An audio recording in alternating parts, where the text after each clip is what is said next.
ఫోటోని కుట్టేద్దాం. నగరంలో సరికొత్తగా ట్రెండ్ అవుతున్న ఎంబ్రాయిడరీ స్టైల్. పూర్తి వివరాలకు చదవండి రేపటి సాక్షి హైదరాబాద్ ఎడిషన్. తెలుగు రాష్ట్రాలు కలవక ముందు తెలుగు రాష్ట్రం ఆంధ్రప్రదేశ్ సపరేట్గా ఉన్నప్పుడు శ్రీబాగ్ ఒడంబడికలో వాళ్ళు క్లియర్గా చెప్పడం జరిగింది. రాజధాని ఒక చోటు ఉంటే హైకోర్టు ఒక చోటు ఉండాలి. అలాంటిది శ్రీబాగ్ ఒడంబడిక యొక్క తీర్మానం అన్నిటినీ తొంగలో దొక్కాడు. రావాల్సినటువంటి మేలు జరుగుతున్నటువంటి మేలు చేసిన వ్యక్తుల్ని తను వాళ్ళకు చరిత్రలో పేరు వస్తుంది అని తలచి వాళ్ళని దెబ్బతీసేదానికో తర్వాత అయితే రాయలసీమ ప్రజలపై ఉన్నటువంటి ద్వేషమో తెలియదు, కానీ అంచెలంచెలుగా దాన్ని రాయలసీమ ప్రాంతాన్ని సర్వనాశనం చేసే ప్రయత్నం చేస్తున్నాడు. ఈరోజు హైకోర్టు పెడుతుంటేనే ఏముంటాయి, 4 టేబుల్ వేస్తారన్న మాట మాట్లాడావు. మరి బెంచ్ ఇస్తే ఆ 4 టేబుల్ కూడా ఉండవు కదా చంద్రబాబు నాయుడు గారు. ఎందుకు మీరు ఇంత ద్రోహం తలపెడుతున్నారు?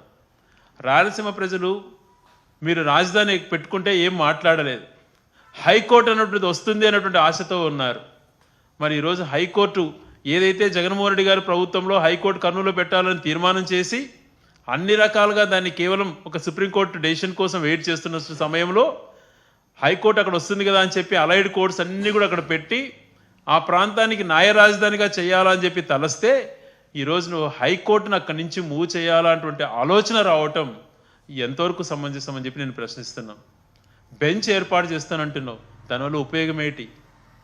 హైకోర్టు అనేది ఉంటే ఆ రాయలసీమ వాసుల్లో కూడా మాకు ఒకటి రాష్ట్రానికి సంబంధించింది ముఖ్యమైనటువంటిది ఉంది అని చెప్పి భావించేవాళ్ళం కదా. దాన్ని ఎందుకు తీసేస్తున్నావు?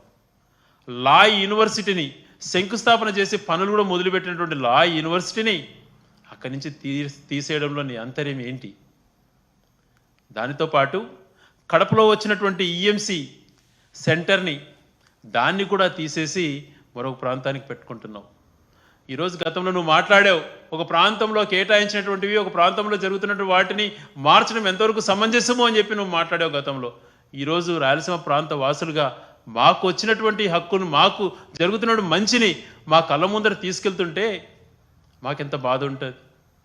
నీలాగా ఆర్గనైజ్డ్గా ఉద్యమాలు చేసేటువంటి ఇది మా దగ్గర లేకపోవచ్చు, కానీ మా గుండెల్లో ఒక బాధ అన్నది కలుగుతోంది.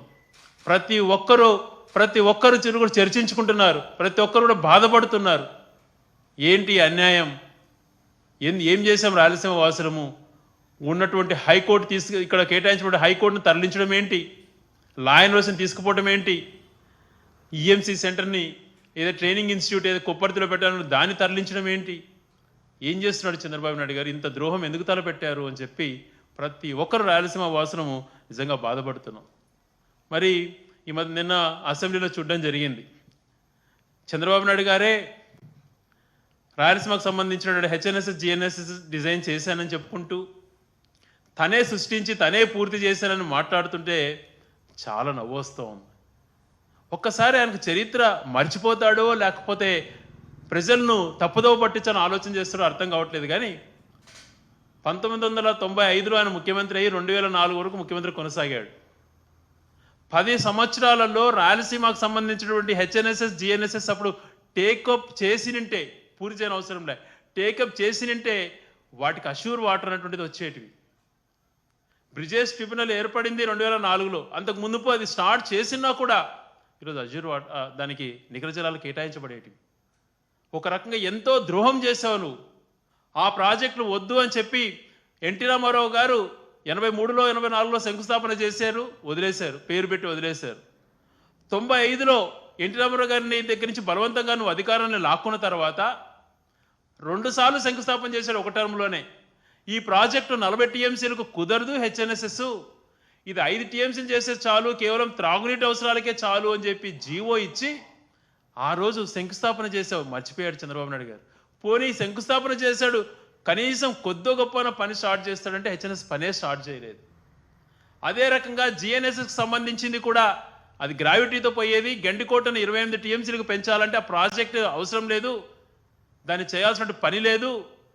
గండికోట అన్నటువంటిది పెన్నా జలాలపైన ఆధారపడింది, అది 2 టీఎంసీలకు 3 టీఎంసీలకు కుదించాలని చెప్పి జీవో ఇచ్చినటువంటి వ్యక్తి. అటువంటి పరిస్థితుల నుంచి ఒకటే టర్ములో రాయలసీమకు సంబంధించి జిఎన్ఎస్ హెచ్ఎన్ఎస్ఎస్ జలయజ్ఞంలో భాగంగా టేకప్ చేసుకొని హెచ్ఎన్ఎస్ఎస్ను దాదాపుగా పూర్తి స్థాయికి కంప్లీట్ చేసిన వ్యక్తి రాజశేఖర రెడ్డి గారు ఎన్ని వేల కోట్ల ఖర్చు పెట్టి ఆ ప్రాజెక్టును యుద్ధ ప్రతిపాదక పైన 5 సంవత్సరాలలో అనంతపురం జిల్లాకు ఈరోజు సస్యశ్యామలమైంది. హార్టికల్చరల్గా కానీ ఇండస్ట్రియల్గా కానీ అనంతపురం జిల్లా ఒక ఎడారి కాబోతున్నటువంటి జిల్లాను బ్రహ్మాండమైనటువంటి జిల్లాగా మార్చాడు అంటే అది రాజశేఖర గారి గొప్పతనం అని చెప్పి ఏ పసి బాలు అడిగినా చెప్తారు.